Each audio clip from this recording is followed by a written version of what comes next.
Alors j'ai intitulé cet événement, la nouvelle lune, qui aura lieu le 24 juillet à 19h11, heure universelle.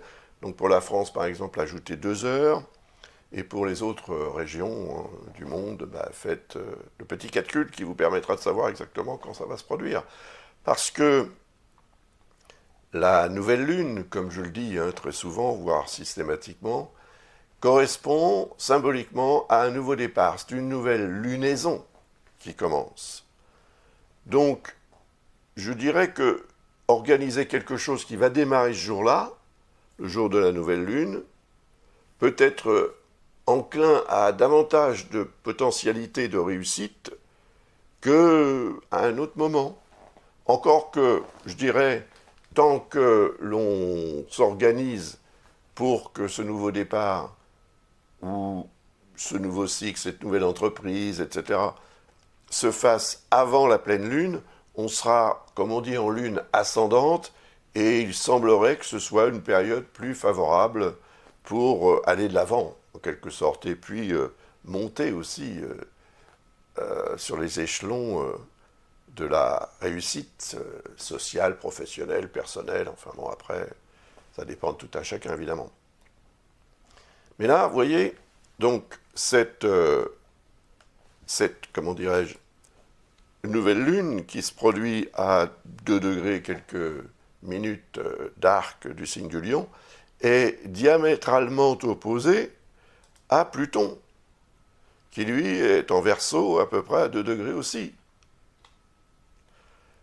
Cette opposition est intéressante, parce que Pluton représente la notion de destruction. On se débarrasse, on détruit ce qui est obsolète, a priori on va dire, pour reconstruire autre chose. Donc on arrête quelque chose pour commencer autre chose. Mais Pluton ne représente pas nécessairement le moment où on recommence, bien qu'il soit associé à la renaissance, la régénération, le rebirth, comme on dit aussi dans la langue de Shakespeare. Donc, on est à la fois dans une logique de nouveau départ et de fin de cycle, représentée par Pluton. C'est la mort, Pluton. Donc, symboliquement, ça veut dire que, oui, quelque chose va se terminer. Mais c'est pour la bonne cause.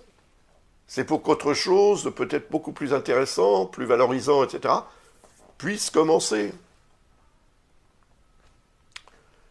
Alors, on a aussi un très bel aspect ici avec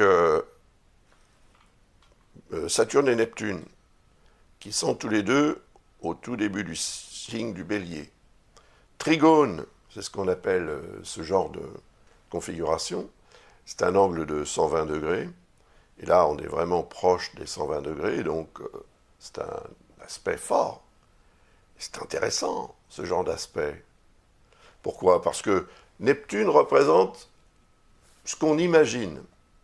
Saturne représente ce qui se réalise à partir de ce qu'on imagine. Donc, si vous voulez, ça veut dire qu'il y aurait 2 univers parallèles.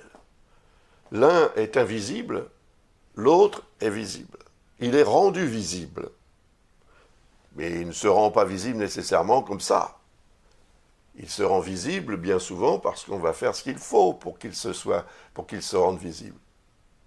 Donc Neptune, c'est la partie invisible. La partie invisible, c'est la pensée, c'est l'imagination, l'inspiration, l'intuition, tout ce qui n'est pas palpable.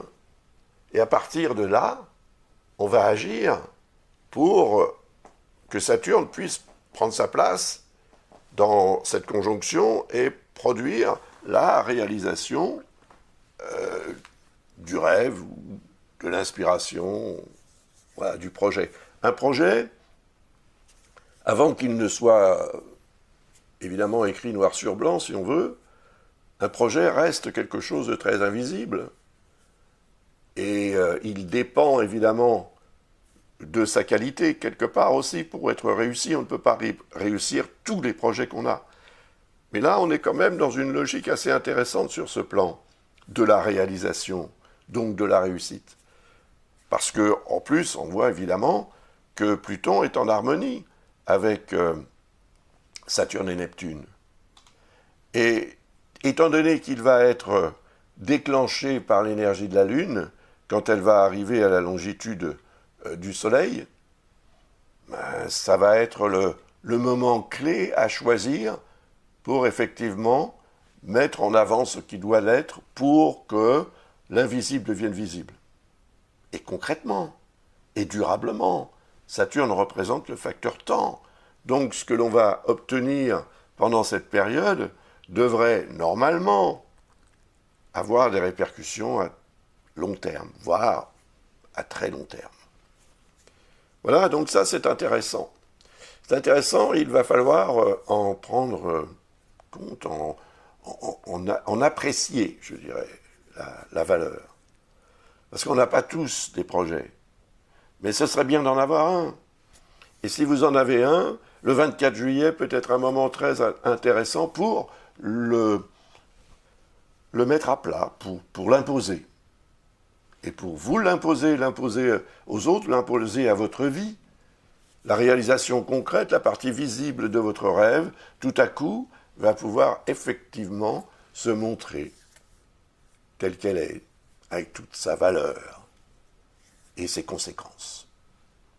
Voilà, donc ça c'est la première étape. Après, il y en a une autre qui va correspondre à l'arrivée de la Lune à la longitude de Mercure. Alors ça va être évidemment un peu plus tard. Ce sera le lendemain. Ce n'est pas beaucoup plus tard.